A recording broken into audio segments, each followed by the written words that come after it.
Now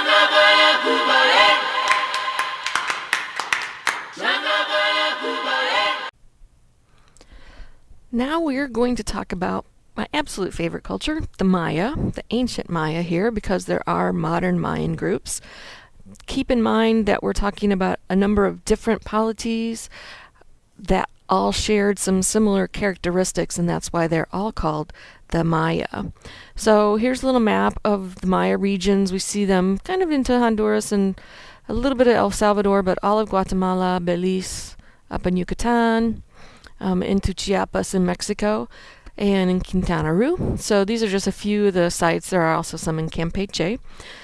They have a very unusual environment. We got highlands all through this area, and then we've got kind of what's referred to as the southern lowlands, and then we've got the central lowlands, which is kind of where the golden age of the Maya occurred, and then we have the northern lowlands, which is this area up here.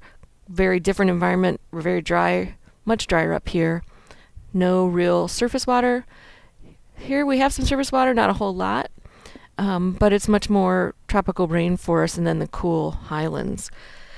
I put this picture up here only because I wanted to tell you a little story about these two guys, John Lloyd Stephens and Frederick Catherwood, who actually traveled to the Guatemala area and drew a lot of different kinds of ruins that they found. Now, Stephens was a lawyer, Catherwood was an artist. They made very careful descriptions of the sites that they found. Many of them had pretty much been forgotten by Westerners, and they were first to notice the cultural similarities between all the lowland sites. And they identified that the modern Maya were the descendants of the people who had built these beautiful ruins. So he kind of foreshadowed Mayan archaeology for about the next 150 years because he focused on really big sites, and that's pretty much what archaeology did for a very long time, or Mayan archaeology, I should say. So we really know a lot about the elite, and we can say quite a bit about their monumental art, but we don't know as of yet a whole lot about the commoners, but there is a push now to find out about those and to look for the sites where the common farmers lived. Now, Catherwood's drawings are really the only record that we have before restoration. There's been deterioration, of course, since Catherwood and Stephens did their explorations due to deforestation, and then pollution actually helps to degrade the limestone much quicker. So we often refer back to Catherwood's drawings during the process of reconstructing archaeological sites. Now, for decades, people thought that the Maya were peaceful, artistic, scholarly people because of the ruins. And we found beautiful sculptures in jade and serpentine and obsidian. We find pottery, beautiful polychrome pots. We find these huge carved altars in stela. It appears that they had a very complex religion if we look at the iconography on their monuments. And we have these massive buildings. But over the last 30 years, our ideas have changed quite a bit, and a lot of that had to do with cracking their writing system, so the hieroglyphs. And we did that, or we were able to do that through the diary of Diego de Landa, who was a friar. From that, we've been able to go back and look at the art again, and we can see that it was actually quite a warrior society. Lots of political intrigue and a lot of bloodletting, which we're going to talk about in just a few minutes. So we're going to start with kind of the beginnings here, the Maya pre-classic period. And we're going to start with Izapa because we start to see kind of what you might want to call emergent Mayan traits at Izapa by 3500 BP. Now, Izapa is over here on the Pacific coast. You can see in the red circle there. It's a very lush environment. The site itself was constructed near Piedmont. We've uncovered 80 temple mounds of earth. There's a ball court at this particular site that we can see is lined up with the winter solstice.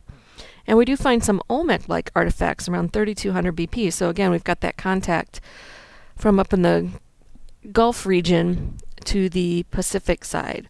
And again, we see these emergent Maya traits, like the Vukub Sakish, which is an anthropomorphic vulture god.